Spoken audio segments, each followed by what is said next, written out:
Bonjour, merci. Merci au comité d'organisation de m'avoir donné la possibilité de communiquer ici. Donc effectivement, comme le sujet est un peu vaste, j'ai pris le parti de limiter le domaine auquel la cognition sociale dans la schizophrénie.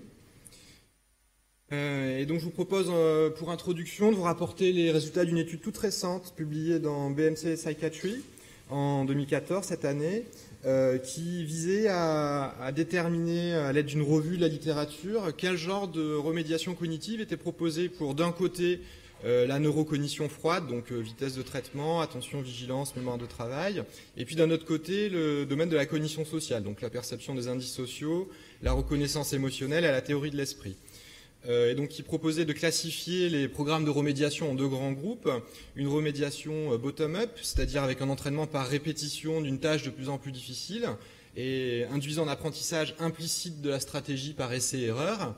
Et puis d'un autre côté, des stratégies de remédiation top-down, c'est-à-dire des stratégies de remédiation fondées sur un apprentissage explicite d'une stratégie.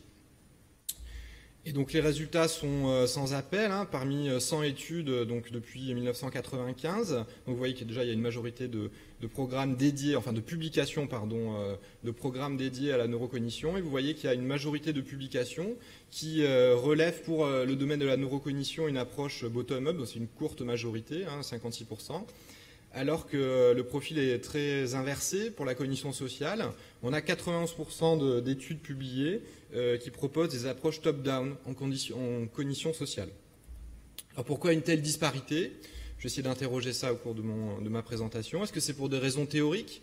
On pourrait se référer à une hypothèse qu'avait émise Chris Friess en 2004, qui suggérait qu'il y avait une dissociation dans la schizophrénie entre une cognition sociale implicite, élémentaire, de bas niveau qui était préservée, et une cognition sociale de haut niveau qui était spécifiquement altérée. Donc peut-être que cette hypothèse qu'on a tous peut-être en tête a orienté pour favoriser une remédiation de la cognition sociale explicite dans la schizophrénie. Est-ce que c'est peut-être pour des raisons pragmatiques? Est-ce qu'il y aurait par exemple une meilleure efficacité du top-down en cognition sociale dans la schizophrénie par rapport au bottom-up en cognition froide? Peut-être, mais en tout cas, ça n'a jamais été démontré à ma connaissance. On n'a jamais comparé directement top-down et bottom-up en cognition sociale. Et peut-être aussi, c'est parce qu'il y a un manque de données neuroscientifiques sur l'impact des anomalies de bas niveau, des anomalies élémentaires, on va dire de processus élémentaires, sur la cognition sociale dans la schizophrénie. Je vais essayer de vous montrer que finalement, ce n'est pas si vrai que ça, quand même, parce qu'il y a quelques éléments de littérature qui vont dans ce sens. Pour vous faire une petite idée, je vais vous présenter un exemple d'une remédiation bottom-up en cognition froide, développée par l'équipe de Sofia Vinogradov aux États-Unis, qui consiste à essayer d'améliorer la mémoire verbale par un entraînement auditif de bas niveau. Donc des principes de cette remédiation, c'est une exploitation de l'apprentissage implicite, exploiter l'apprentissage implicite, en évitant surtout, selon cet auteur, les consignes explicites et l'entraînement stratégique qui, selon elle, est délétère en fait pour l'amélioration de la mémoire verbale dans la schizophrénie. Et donc l'entraînement est répété adaptatif et se fonde sur l'idée qu'il y a une neuroplasticité des circuits cérébraux induite par l'apprentissage perceptif.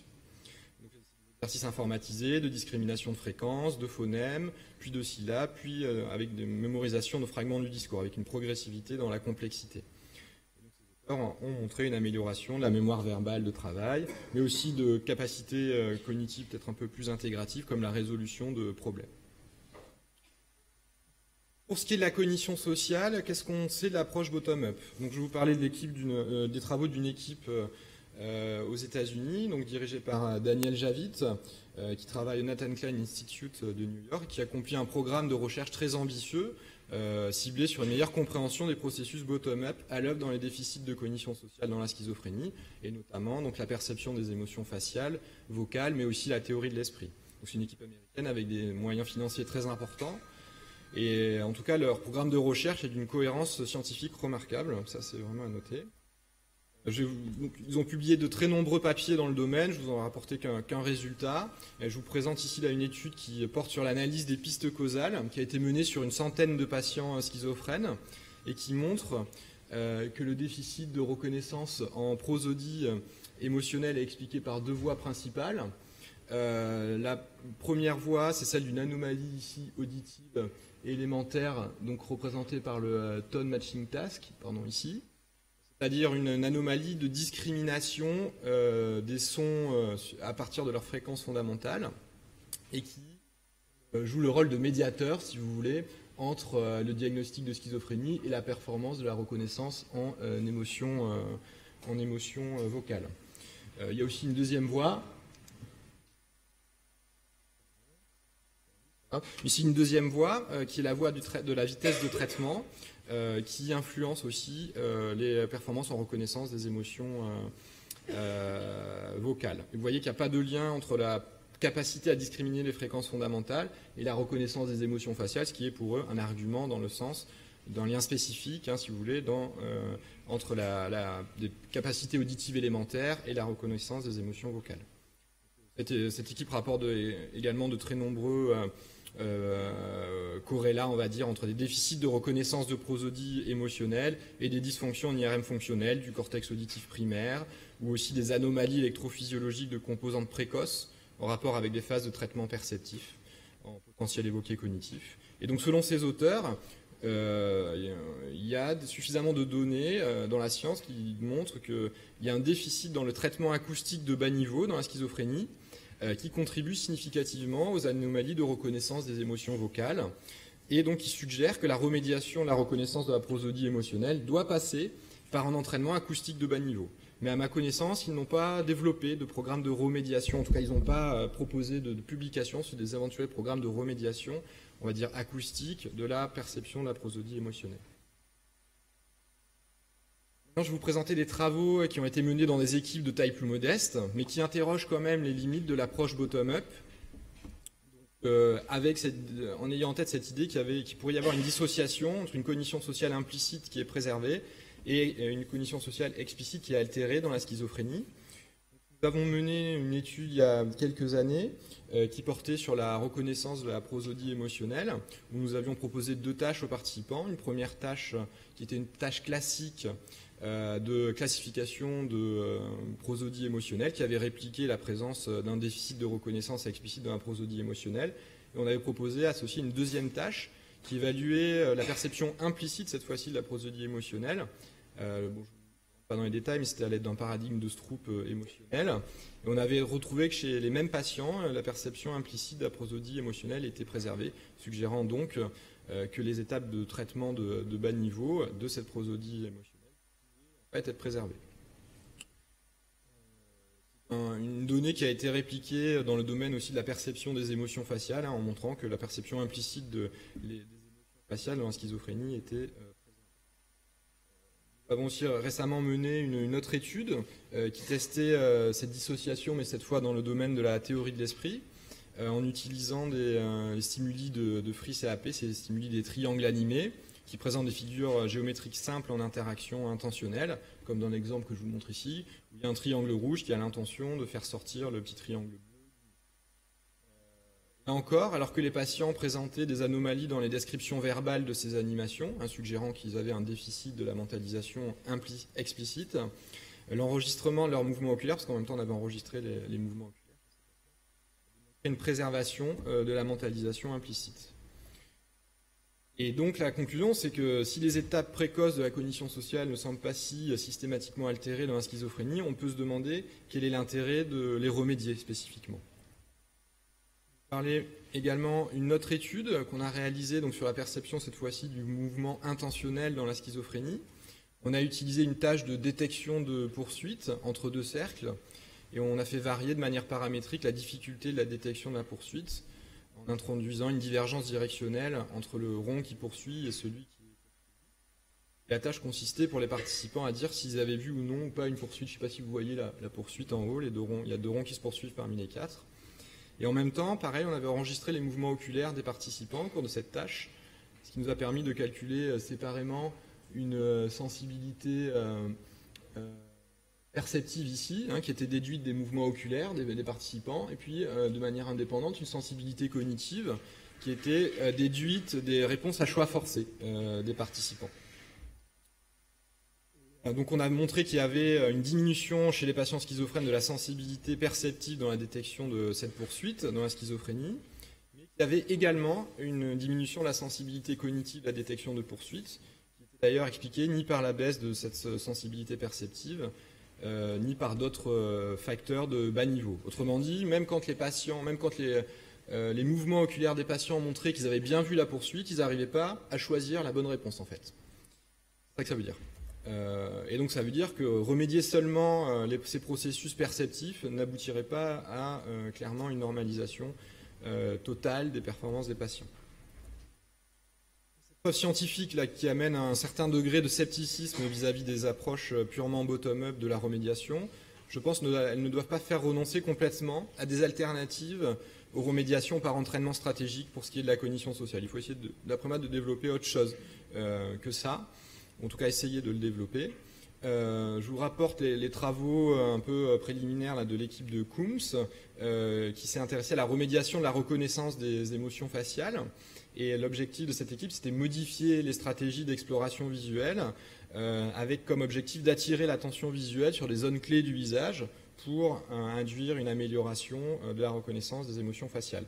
Et ils ont simplement apposer une croix bleue pendant qu'ils présentaient les visages, au centre des visages pendant 3 secondes, sans donner aucune consigne stratégique, en faisant comme d'habitude. Et ils ont montré qu'il y avait une amélioration de la reconnaissance des émotions faciales juste en mettant cette croix bleue, et qui était d'ailleurs plus forte qu'une simple répétition de présentation des stimuli ou d'un renforcement monétaire. Alors le truc un peu bizarre, c'est que cette amélioration ne passe pas en fait par une modification des stratégies d'exploration visuelle. C'est-à-dire que la croix bleue n'entraîne pas une modification de l'exploration des émotions faciales, mais elle entraîne une amélioration des performances.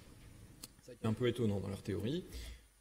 D'ailleurs, il est tout à fait possible aussi de modifier les stratégies d'exploration visuelle par des consignes stratégiques ou des consignes top-down. Je vous rapporte ici les travaux de Muriel Boucard, qui avait donc présenté à des patients schizophrènes donc des visages émotionnels, sans aucune consigne, avec une présentation passive, qui avait donc répliqué un déficit qui est relativement bien connu, d'un déficit d'exploration des visages, avec une attention visuelle des patients qui se focalise entre les 2 yeux et qui oublie un peu le nez et la bouche, alors que la stratégie d'exploration en triangle est bien présente chez les participants contrôle.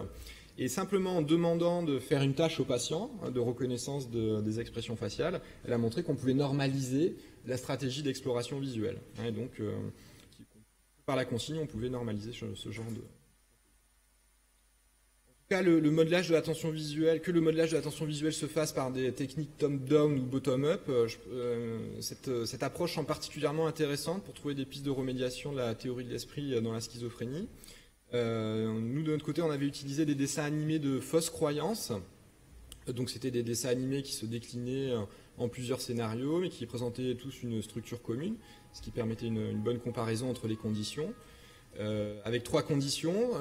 Une condition où un personnage déplaçait un objet ici à l'insu du personnage principal. Donc c'est un paradigme de fausse croyance avec changement de location de position d'un objet. Condition où le changement était vu par le personnage principal, et puis une condition contrôle en haut où le changement n'était... Il n'y avait pas de changement, pardon. Et donc la tâche pour les participants, c'était de choisir la bonne fin de l'histoire. Il y avait 2 fins alternatives à l'histoire.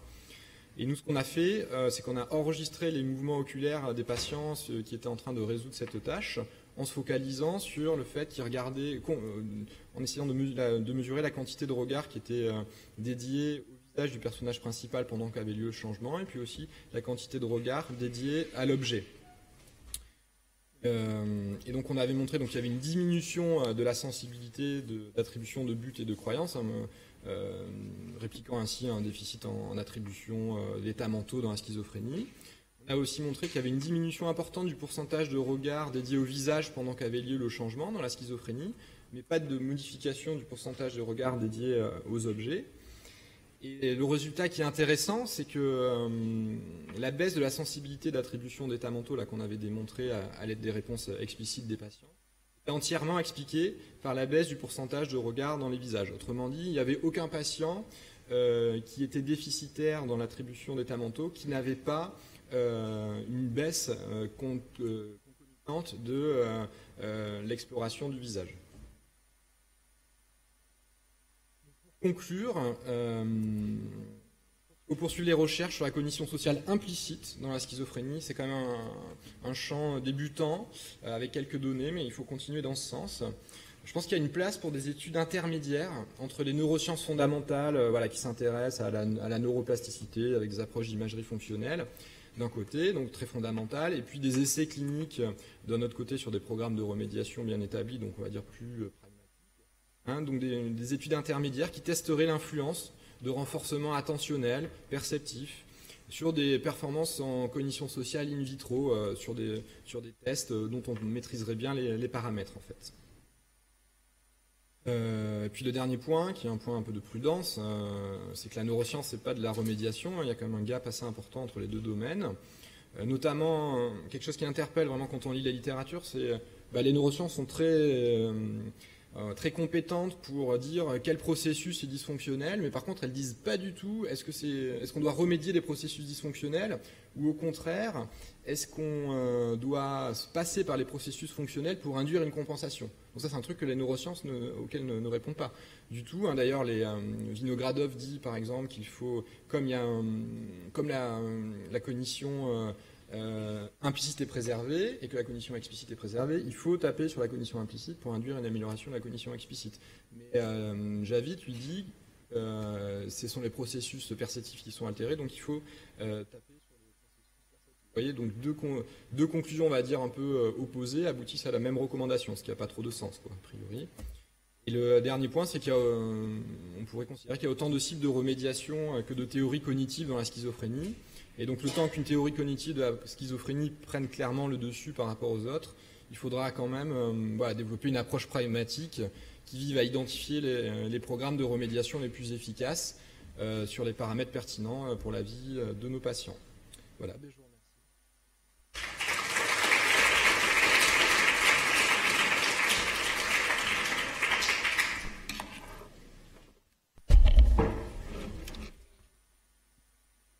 Merci beaucoup, Paul. Alors, je me suis rendu compte que je n'avais pas énoncé par avance la proposition que je vous fais, qui est que nous limitions les questions à une ou deux questions après chacun des intervenants, dans l'idée, si on a le temps en fin de session, de pouvoir ouvrir une discussion un petit peu plus générale sur l'ensemble des 5 interventions. Donc, je vous laisse la parole si vous le souhaitez, si vous avez une question à la suite de cette intervention, je dirais à la fois extrêmement claire et assez dense, sur la question de la description des mécanismes cibles pour nos techniques de remédiation cognitive.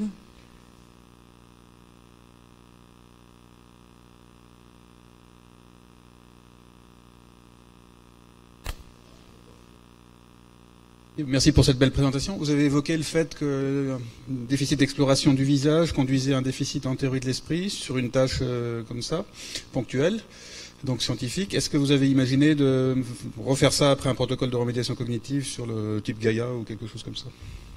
On a plutôt imaginé de faire une étude intermédiaire, comme je disais, qui par exemple, solliciterait la réattribution attentionnelle sur le visage du personnage, soit par une consigne top-down en disant explicitement faites attention au visage du personnage, soit par une consigne bottom-up en mettant un attracteur visuel sur le visage, comparer peut-être les deux stratégies et regarder premièrement s'il y a une stratégie qui conduit à une amélioration des performances et peut-être comparer, essayer de trouver laquelle des deux stratégies conduirait à la meilleure amélioration des performances. Ce qui pourrait être une réponse d'ailleurs à la comparaison, à la question scientifique du top-down versus bottom-up en cognition sociale dans la schizophrénie. Mais moi, c'est ce à quoi j'ai pensé. Je ne suis pas allé au-delà pour intégrer ça dans un programme de remédiation. Mais passe pour une étude comme ça. Juste, moi, je voudrais proposer un petit commentaire qui est que tu mets en évidence l'absolu nécessaire dialogue entre des chercheurs relativement fondamentaux ou les chercheurs en sciences cognitives et les cliniciens que vous êtes et que je suis. Et comme tu le disais très clairement, ce n'est pas parce qu'on a montré qu'il y avait un dysfonctionnement dans les troubles schizophréniques, et c'est vrai qu'en général, quand on cherche, on trouve des dysfonctionnements là où on les cherche, que pour autant, ce dysfonctionnement devient une cible en vue de l'amélioration de la vie des patients. Et j'ai quand même en tête, dans la revue de littérature, une méta-analyse qui spécifie que dès lors qu'on n'utilise pas de stratégie intégrative explicite, le transfert dans la vie quotidienne de la remédiation effectuée est à peu près nul, ou en tout cas extrêmement faible, et qu'il est beaucoup plus important dès lors qu'on fait ce travail dans lequel je pense vous êtes tous impliqués si vous pratiquez la remédiation cognitive, qui est d'expliciter en quoi le travail réalisé peut être impliqué dans la vie quotidienne et peut répondre à la plainte subjective des patients d'une difficulté à accomplir telle ou telle action. Donc là, on voit bien que la démarche scientifique apporte des éléments d'éclairage et que pour autant, la recherche clinique doit se poser aussi d'autres questions, puisque notre but, c'est l'amélioration fonctionnelle des patients. Voilà, je suis désolée, c'était pas une question, mais tu peux...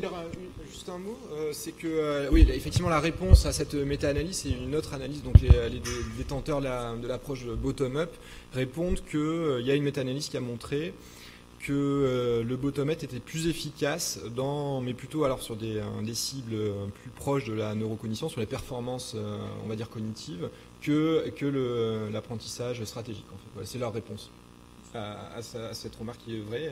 C'est vrai, il y a une méta-analyse qui a montré